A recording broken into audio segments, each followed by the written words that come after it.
നന്മയുടെ കയ്യൊപ്പ്. ജീവിതം ചിലപ്പോഴൊക്കെ കഠിനമായ പരീക്ഷണങ്ങളാണ്. എന്നാൽ ആ പരീക്ഷണങ്ങളെ അതിജീവിക്കാൻ സ്നേഹത്തിൻ്റെയും കരുണയുടെയും ചെറിയൊരു തണൽ മാത്രം മതിയാകും. അത്തരത്തിലുള്ളൊരു ബാലൻ്റെ കഥയാണിത്. ഒരു കൊച്ചു ഗ്രാമത്തിലായിരുന്നു അരുണിൻ്റെ വീട്. ദാരിദ്ര്യം അവിടുത്തെ നിത്യസന്ദർശകനായിരുന്നു.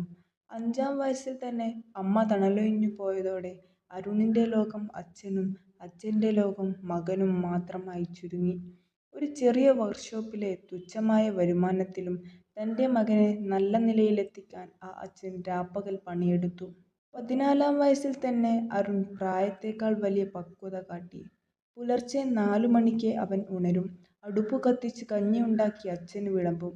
പഠനത്തോടൊപ്പം വീട്ടുപണികളും ഒരു പരാതിയും കൂടാതെ അവൻ നോക്കി നടത്തി. അവൻ്റെ ലോകം അച്ഛൻ്റെ സ്വപ്നങ്ങളായിരുന്നു.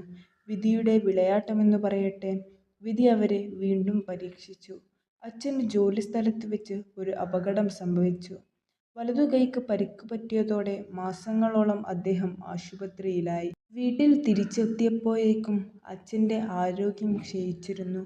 ഒരു തളർച്ചയോടെ മകനെ നോക്കി അദ്ദേഹം പറഞ്ഞു, "മകനേ, നിന്റെ ഭാവി ഞാൻ പാഴാക്കിയോ എന്ന് എനിക്ക് പേടിയുണ്ട്." അരുൺ അച്ഛൻ്റെ വിറയ്ക്കുന്ന കൈകൾ ചേർത്തുപിടിച്ചുകൊണ്ട് ചിരിച്ചുകൊണ്ട് പറഞ്ഞു, "അച്ഛാ, എൻ്റെ സ്വപ്നങ്ങളാണ് എൻ്റെ ലക്ഷ്യം. ഞാനത് പൂർത്തിയാക്കും." പിന്നീടുള്ള അവൻ്റെ ജീവിതം ഒരു സമരമായിരുന്നു.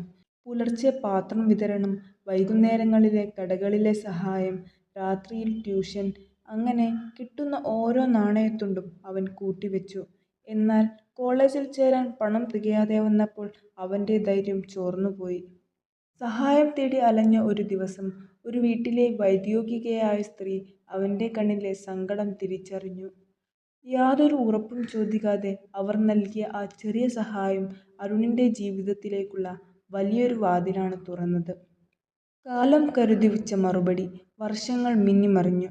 കഠിനാധ്വാനവും അചഞ്ചലമായ പ്രയത്നവും കൊണ്ട് അരുൺ ഗ്രാമം കണ്ട മികച്ച ഡോക്ടറായി മാറി. തൻ്റെ അച്ഛന് നൽകിയ വാക്ക് അവൻ പാലിച്ചു. ഒരു ദിവസം ആശുപത്രിയിൽ അവശയായ ഒരു വൈദ്യോഗികയെ എത്തിച്ചു. അവർക്ക് കൂട്ടിന് ആരുമില്ലായിരുന്നു. പണമടയ്ക്കാനും മാർഗമില്ല. ഡോക്ടർ അരുൺ ഒരു നിമിഷം പോലും വൈകിയില്ല. സ്വന്തം അമ്മയെപ്പോലെ അവരെ പരിചരിക്കുകയും മികച്ച ചികിത്സ നൽകി അവരെ ജീവിതത്തിലേക്ക് തിരിച്ചു കൊണ്ടുവരികയും ചെയ്തു. ഡിസ്ചാർജ് ആകുന്ന ദിവസം ബില്ലിനെക്കുറിച്ച് ആലോചിച്ച് അവർ ആകുലപ്പെട്ടു. എന്നാൽ അവർക്ക് ലഭിച്ച കവറിൽ പണത്തിനു പകരം ഒരു കുറിപ്പായിരുന്നു ഉണ്ടായിരുന്നത്. "വർഷങ്ങൾക്ക് മുമ്പ് ഒരു വിദ്യാർത്ഥിയുടെ സ്വപ്നത്തിനായി നിങ്ങൾ നൽകിയ സഹായത്തിന് എൻ്റെ സ്നേഹം." ആ ബാലൻ തന്നെയാണ് ഈ ഡോക്ടർ. കണ്ണുനീരോടെ അവർ മുന്നിൽ നിൽക്കുന്ന അരുണിനെ നോക്കി. നന്മയുടെ ആ വെളിച്ചം അവിടെ ഒരു പുഞ്ചിരിയായി വിരിഞ്ഞു. നമ്മൾ ലോകത്തിന് നൽകുന്ന സ്നേഹവും കരുണയും ഒരിക്കലും വെറുതെയാകില്ല. നമ്മൾ എറിയുന്ന ഒരു ചെറിയ കല്ല് ഒരു വലിയ കുളത്തിൽ ഓളങ്ങൾ സൃഷ്ടിക്കുന്നത് പോലെ ഒരു നിമിഷത്തെ സഹായം ഒരു മനുഷ്യൻ്റെ ജീവിതത്തെയും ലോകത്തെയും തന്നെ മാറ്റിമറിക്കാൻ പോകുന്നതാണ്. ആ നന്മയുടെ ചങ്ങല ഒരിക്കലും മുറിയാതിരിക്കട്ടെ.